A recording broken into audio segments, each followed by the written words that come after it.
When I grew up in Germany, I had a lot of pressure from my parents to become a doctor or a pilot and all that thing and studying. But I hated school and started from young age to be quite rebellious. I started to burgle, to break into cars, to break into houses, and doing all the wrong stuff in my life. I was on the run from the police. I went to Amsterdam and hid it wherever I could. Through all of that, I came more and more in contact with the Moroccans, and with a whole, you can say, mafia. Everything was out of order in my life. And then it just came in my mind and said, hey, God, if you're really out there, then help me. And suddenly I saw from far a person, I thought, I know this guy. This guy was the only real Christian I ever knew in my whole life. So I rushed to him and said, hey, what are you doing here, And he said, what's up with you, Stephan? I haven't seen you for a long time. And so and I said, yeah, hey, I'm actually, the police has a warrant on me. And he was like, what the heck, what happened with your life? And I told him everything. And then my heart changed, and a hope came in my heart. Prayed again and said, God, if you help me now in that situation, I really believe in you. And I go to the police and I go to jail and you can have my life.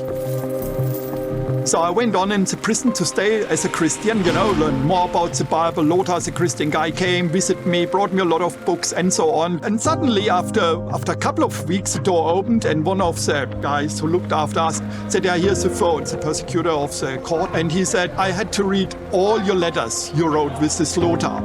And he was so touched by it that he said, do you know what? I believe you will not run away again. I let you go today. But then it got really bad with me. I really forgot completely about what God did in my life. I backslided. So I thought, I get in contact with my old mates, from the mafia. And they would give me the drugs. I didn't have to pay for it. I sold it first and brought them money now. Until we came also to the point where they said, offered me to go with them to Morocco and do a 200 kilo deal. So we went to Morocco. One morning, I got up and thought, man, where are you going now? What have you done? A year or so ago, you were a Christian, and now you're here and you're an organized crime, and it's not a game anymore. You get up being killed, maybe, I just tried to run away, The Americans searched everywhere for me, but I made it at the end out of the country, made it back to Germany. So I was kind of hiding out there and still afraid of that the mafia could come anytime and bashes me up again. And I decided to contact with Lothar again. So I really want to change my life again, So he said, yeah, come on, sit down, I pray for you. So he laid hands on me, put it on my neck, shoulder here. And after the prayer, I just found myself really peaceful. I thought, yes, that's it. And then later on, Lothar had to leave, A couple of minutes later, it knocked again on my door, So I thought, who is that? And looked out of the window, and it was my old friend, Karl. And he was a part of the whole criminal organization there. And I thought, yeah, come in. We chatted and so, And all of a sudden, it rang again. And I thought, what's going on?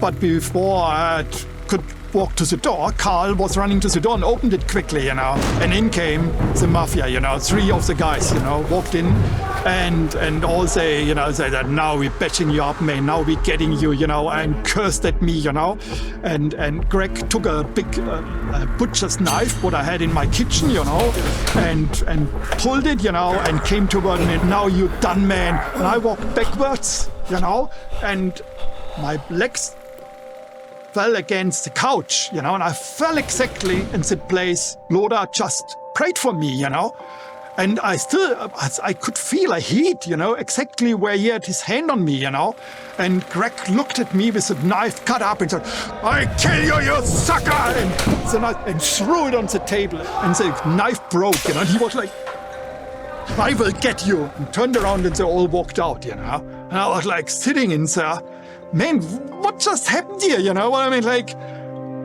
I couldn't believe it, and I still felt that prayer, I thought back on Lothar's prayer where he asked for protection, and for God's blessing. I thought, God really protected me there, When that knife broke, it was like, devil, your power is broken, you know. You have no power over me, you know. You don't, you know.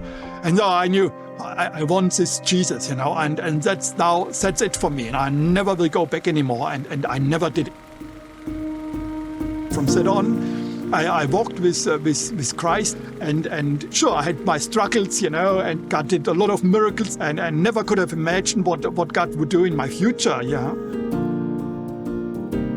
What amazes me most is how graceful God is, how merciful He is, and that He always gives you another chance. Not one chance, not two chances. Many speak about a second chance. No, God gives you a third chance, and a fourth chance, and a fifth one. He really loves us, you know. And yeah, that's my story.